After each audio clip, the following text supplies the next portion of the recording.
he was up against Spencer Tracy, who was nominated for the Academy Award for this film, and Burt Lancaster won. What's the new information you have in here, and where did you get it? Well, the new information was the last time any serious historian, had tried to tell the story of the Scopes trial was before Inherit the Wind. It was Ray Ginger. He wrote a nice book, 6 Days or Forever. But since that time, a wealth of archival material has become available, such as the ACLU papers are widely available now. Some of the participants in the trial, such as Sue Hicks, contributed their papers when they died to archives. That's the University of Tennessee archives. It turns out he'd saved all the private letters among prosecutors planning prosecution strategy. So now we had all the prosecution strategy, that is what they were planning to do, and all the defense strategy in the ACLU papers, what they were planning to do. Before, we just knew what they did. You can have a much greater insight into what actually happens if you know what they're trying to do, and then compare it to what actually happens. So I had that information new. I also had the advantage of 40 years more perspective. When Ray Ginger wrote his book, he could think that anti-evolutionism was a thing of the past, was just an anachronism.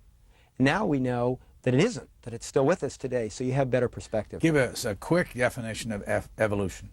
Evolution is, well, what they were concerned about was the idea that species evolve from earlier species, and their main concern among this group was human evolution. That is, the humans are not separately created by God, but evolve from lower, as they would say, lower types of animals, such as, they would talk about apes and monkeys. That was a theory, but ultimately all the way back into one-celled organisms. Jump way ahead and talk a little bit about Hugo Black and Abe Fortas and what they did with what happened at the Scopes trial.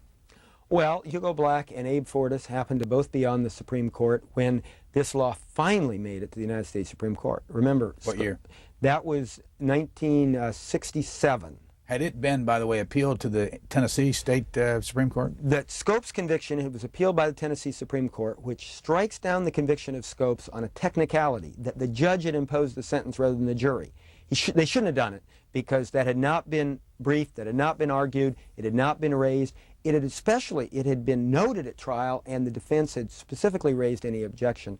But the theory that everyone said, and no one denies, it was just a subterfuge on the part of the court to get rid of this silly case, because they wrote a decision saying, we're overturning the conviction, overturning the $100 fine, the conviction of Scopes, but we're upholding the law as a valid judgment of the people, but directing the prosecutors not to re-indict Scopes, and never, they said, never bring another case under this statute.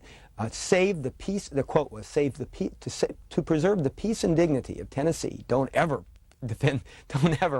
prosecute this law again. Well, what about Black and Fortas? Well, what happens is several other states passed this law. They were never enforced anywhere, but a test case is finally brought in the 1960s, in the lee of the decisions outlawing school prayer.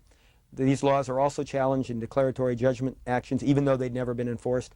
And that gets to the United States Supreme Court in a case brought by Epperson versus Arkansas. It was actually the Arkansas anti-evolution case. And on the court then was Abe Fortas and Hugo Black. And, of course, a variety of other characters. But those were the two who cared about this law.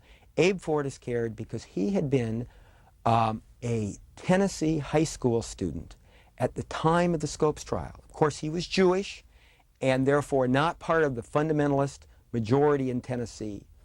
And he had been inspired by this case. This is why he became a lawyer. He was inspired by Clarence Darrow, by using the law to attack this repressive legislation. And then, of course, he goes on to law school up in the Northeast and becomes a great, great lawyer, becomes an active member of the ACLU, and then gets appointed to the Supreme Court by his good friend, Lyndon Johnson. Hugo Black, in contrast, was the oldest member of the court in the 60s.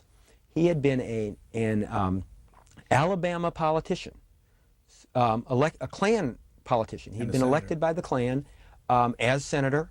He'd been a judge. By a whispering campaign, he got the Senate seat at the same time, again, as the Scopes trial. And he had always been a Bryan Democrat. And he was a strong believer in the power of the people to make laws.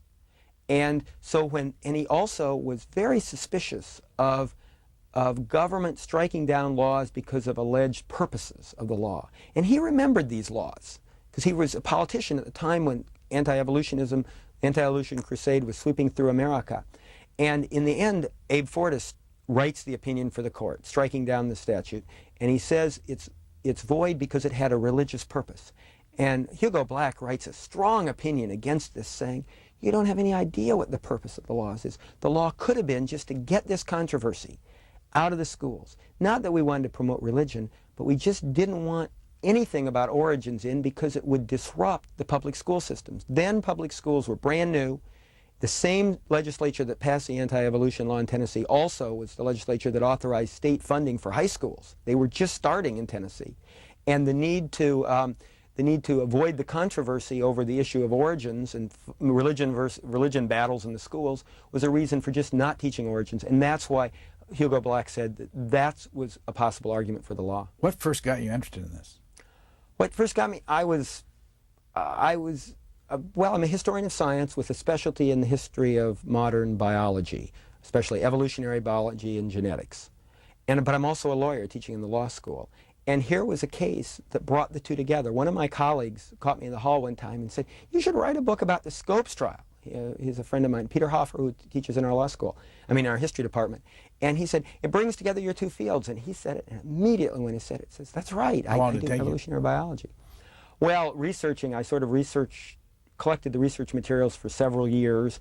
I knew quite a bit about evolutionary biology and history in this period, and also law, so I already had some materials based on that. But when I finally got done collecting the materials, I'm one of these people who has to have all the material, basically have the research done and then write. And when I actually sat down to write, it took me a year to write it, and then, of course, there's the editing process after that. You got another book in mind, by the way?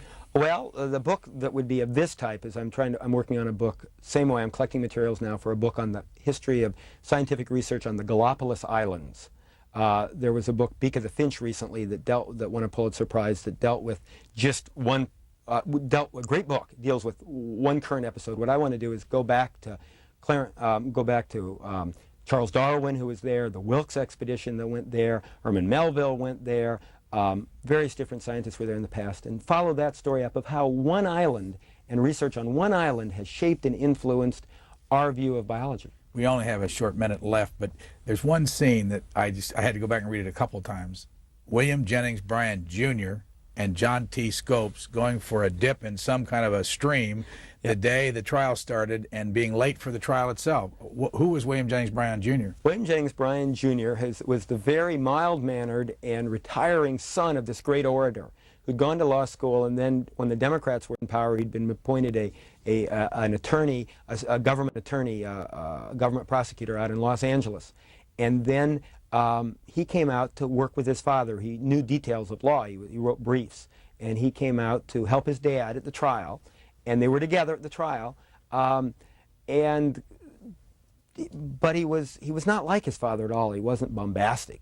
And he and Scopes were not that difference in age, and it was terribly hot. And so one day, after the morning session, rather than to go to lunch, they just wanted to go out swimming. And they went swimming together, and they so enjoyed the beautiful day and the swimming that they got back late for the trial, and so they had to sort of sneak in.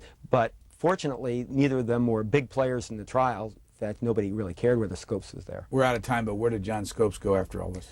After it was over, he got a scholarship to Chicago, collected by the ACLU. He went to University of Chicago, became a petroleum engineer, went down and looked for oil in Venezuela, and then ran a oil refinery in Shreveport, Louisiana, where he lived till he died about 1970. Edward J. Larson, we are out of time, and I thank you. This is the book. It's called The Scopes Trial.